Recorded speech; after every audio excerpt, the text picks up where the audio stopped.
And 1, 2, 3, one more. The incredible work that he's done since he's been in Washington. So I'm proud to be here and proud to support Ted. Thanks for all you do. Ted and Betty and their friendship is incredibly important to Annie and I. But I'm here to introduce somebody who's just as important. Well, good evening, everybody. I just landed at LAX less than an hour ago, but I had to rush over here because I had to support my good friend, Congressmember Ted Lieu. I am so proud of Ted because he did an incredible thing this past December, and that is he became the first Asian American to be elected to the leadership of our Democratic caucus. How about that? At a time when xenophobia and anti-Asian hate are on the rise, we need his voice in pushing back against extremist MAGA ideologies. In fact, the reason, absolutely. The reason I came back from LAX is because I just came back from Texas, where I was helping the Chinese American community fight back against the terrible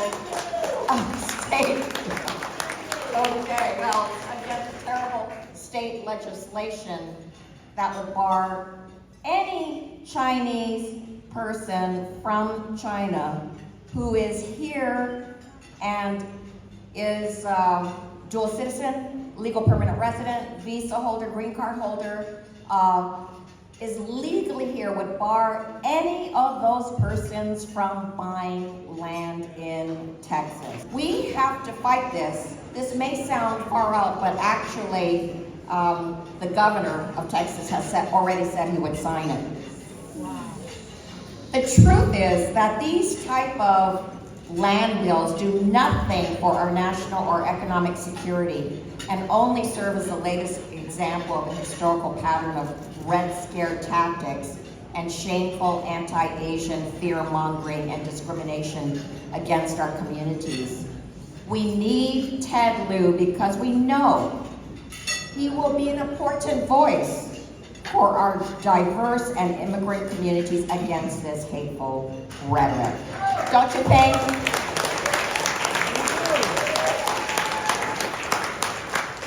In fact, most recently, the extremist MAGA Republicans have engaged in a new era of McCarthyism. It started when they said Dominic Yang, the CEO of East West Bank, was a spy for China. Then I spoke out against that, and now I was accused of being a spy for China. And their latest accusation? Against Ted Lieu. Yes, they just keep on going to spread the accusations. And they will keep on going unless we push back. These ugly and false accusations build on century-long stereotypes that Asian Americans are forever foreigners in their own land, no matter how long they've been in this country and how much they've contributed to their communities. And what makes the attack on Ted even more ridiculous is that he is the only veteran who has served in the U.S. Armed Forces in House leadership. In fact, when I first met him, he was literally in his military uniform. At the time, Ted served on active duty for 4 years as a member of the JAG Corps in the U.S. Air Force. This is a man who truly cares about his community. He grew up poor in an immigrant family, worked hard, and helped his family sell gifts at a flea market. But then, look at what he did. He went to serve his country in the military, earn his law degree, and win elected office, and now he's in the House leadership of our Democratic caucus. So, ladies and gentlemen, let's bring up the man of the hour, Congressmember Ted Lieu. You're running for years without just for being here. Under Speaker Running's leadership, California has now gone from the 5th largest economy in the world to the 4th largest economy in the world. That's pretty amazing. Thank you, Congresswoman Chu, for your leadership. And as some of you may know, Judy is the chair of the Congressional Asian Pacific American Caucus. Under her leadership, there's now the highest number of Asian Pacific American members of Congress in U.S. history in the House of Representatives. She has carried important legislation that has made America better. She authored the apology for the Chinese Exclusion Act that Congress voted through. It is now law, so thank you, Judy, for doing that and for fighting against exclusionary land laws in Texas right now. And she is the author of the bill that will codify Roe v. Wade when we take back the House next week. And then I want to thank one more elected official. And I'm just being objective here. We have the most amazing school board member in the world, my wife, Betty. So some of you, actually, many of you, I know.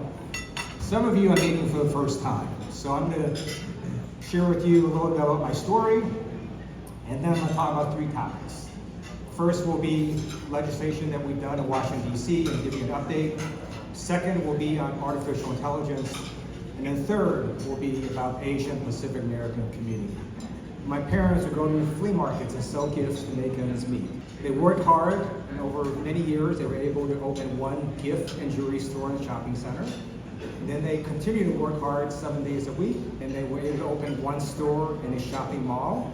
And then eventually they were able to open multiple gift stores in shopping malls. And my brother and I would help watch those stores. We basically grew up in shopping malls. And it was because of them that I realized at some point that they had achieved the American dream. They went from being poor to a home, gave my brother and I an amazing education. My brother is now a doctor in Orange County. My parents still let me know that. And they basically taught me how to succeed. Work hard, be respectful, be honest. Not a very complicated formula, but one that has led my brother and I to be able to do well.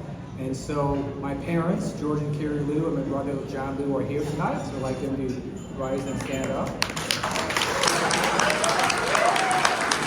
America is one of the few places where this story is replicated among millions of people, generation across generation.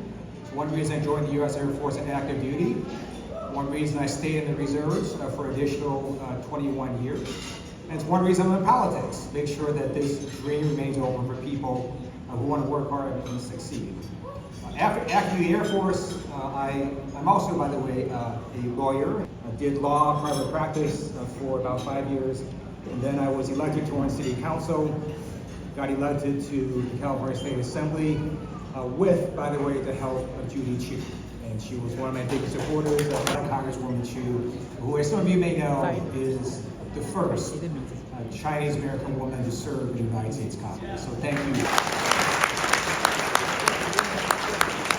We had the most amazing term last term in many, many decades. We passed major laws that have helped you and your family and the American people to move forward.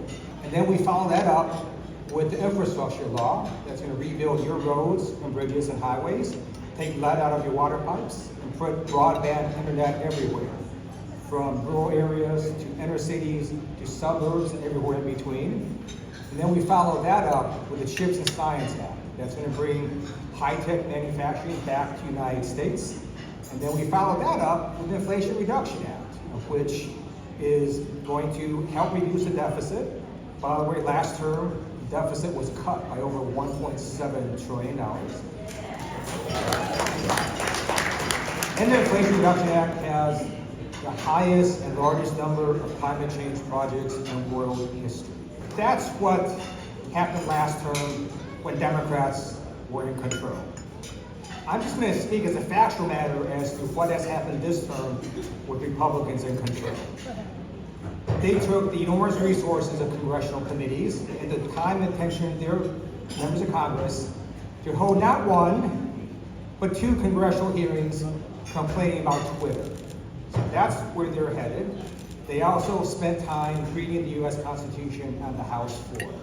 So that is what they are doing. As our economy continues to grow, it's going to face some disruption. One of that is going to be from artificial intelligence. So as a recovering computer science major, I am both enthralled with AI and the amazing benefits it can produce, and also freaked out by the harms it can inflict on society. So in terms of benefits, it's already helped your daily life, right? From the GPS on your phones that help you navigate to making weather predictions more accurate. There's all sorts of things that artificial intelligence does, it does well. At the same time, it can harm us. If your vehicle is running on AI and it malfunctions, like a Tesla did last November, when it just stopped in the San Francisco tunnel during Thanksgiving, caused a multi-vehicle accident, multiple people were injured. Tesla's now recalled over 300,000 vehicles that had access to this full automated driving mode. So I'm working on legislation right now, and basically says we will not allow it to launch an autonomous nuclear weapon without a human in the loop. Advancements in automation have eliminated a number of blue-collar jobs. Advancements in AI will eliminate a number of white-collar jobs. I met with the CEO of OpenAI. They created ChatGPT. His name is Sam Altman. If any of you have not used it, I recommend you use it because number one, it's free, and number two, you will understand within a few minutes in a very visceral manner how amazing AI can be. So basically what this program does on the internet is you put in a query and it will respond. So you can say, for example, write me an essay on why the Battle of the Bulge was such an important battle in World War II, and then out pops an essay in a minute, and you submit it to your history teacher. You can also say, hey, write me a computer program that does X, Y, and Z. For a number of computer programs, it will write that code. And so according to the CEO of ChatGPT, he actually doesn't recommend people go into computer programming because those jobs are going to start getting eliminated because of AI. There's going to be able to write a large number of computer programs. We're not going to need to regulate artificial intelligence in your smart toaster, but we should regulate it in a car going 65 miles per hour. Conclude now by talking a little bit about the Asian Pacific American community. So there's both some good news and some bad news. So I'm going to start with the bad news first. There's been a shocking increase in hate crimes against people that look like me and look like Asian Americans. Over 330% coming out of this pandemic. It certainly was not helpful that the former president used racist phrases like Kung Flu. Thank goodness the current president doesn't do that. In fact, President Biden has signed 2 executive orders to counter hate crimes against Asian Americans. And that leads to the good news. The good news is we have fought back. And if you look at the history of our country, I believe we are an exceptional nation. It's one reason I did join the military. But we have had problems with race, including with the Asian community. So for those of us in the Asian community, it is not particularly a surprise that we're seeing increasing discrimination. If you look at our history, we had discrimination very early on. We had the whole yellow peril hysteria that was followed by the Chinese Exclusion Act, that was followed by a massacre of Chinese immigrants in Los Angeles. It was followed by the internment of over 100,000 Americans who happened to be of Japanese descent. It was followed by the murder of Vincent Chin in Detroit by auto workers who were fearful of the economic rise of Japan at that time and thought he was taking away their jobs. Followed by this pandemic with the increasing number of hate crimes. Now followed by these rising tensions with China, where everyone that looks like me is being accused of being a Chinese spy. And so this is something we're going to have to address. The good news is we are fighting back. And so Congress passed the COVID-19 Hate Crimes Act under the leadership of Judy Chu and Grace Meng and others on a bipartisan basis. And that gave resources to state and federal government and guidance as to how to fight back against hate crimes related to COVID-19 against Asian Americans and other minority groups. And then we have seen the Asian Pacific American Caucus in Congress fight back, as well as civil rights groups, against these accusations of disloyalty to America. Judy Chu has been incredibly strong on that issue, fighting back, and I'm thankful for her courage and for the courage of other people that stood beside her to fight back. And it's just very important that we make sure that people do not confuse, conflate, or put any relation between foreign governments and Americans who happen to be of Asian descent. There was zero relationship. If you look at the last U.S. Census reports, it is a growing Asian American population. We now have the fastest increasing ethnic group in America, according to the last few U.S. Census reports. The Asian American, Native Hawaiian, and Pacific Islander communities have more than doubled in size since 2000. And it's not just in places like California and New York, but also in swing states, such as Nevada and then Georgia. So in Georgia, the APIA population is pretty soon going to exceed 5%. That is way more than needed to swing both Senate races and presidential races. In Nevada, is well over 10%. And so you're now seeing for the first time both political parties start to communicate to the Asian Pacific American community, and that is a good thing. And I urge all of you, well, first of all, you wouldn't be here if you weren't civically involved. So thank you for that. Consider how you can use your voice to change hearts and minds. And think of ways of being involved civically and getting others to be involved. And so that's also another way to fight back. And what we're seeing is an increasing number of Asian Pacific Americans everywhere. And that's a good thing. We, in fact, have a movie, right? Everything Everywhere All at Once, that is nominated for Oscars tomorrow. Largely Asian cast. And I remember when Betty and I were growing up, and my brother and I were growing up, and we saw an Asian American on TV. We would literally stop and go tell someone, hey, come look, there's Asian American on TV. Now Asian Americans are being nominated for Emmys, for Oscars. Many of you wouldn't be here if you didn't believe that a government and a society is more reflective of the people that actually live in our society makes for a stronger, better country. So thank you for doing that. Thank you for coming here.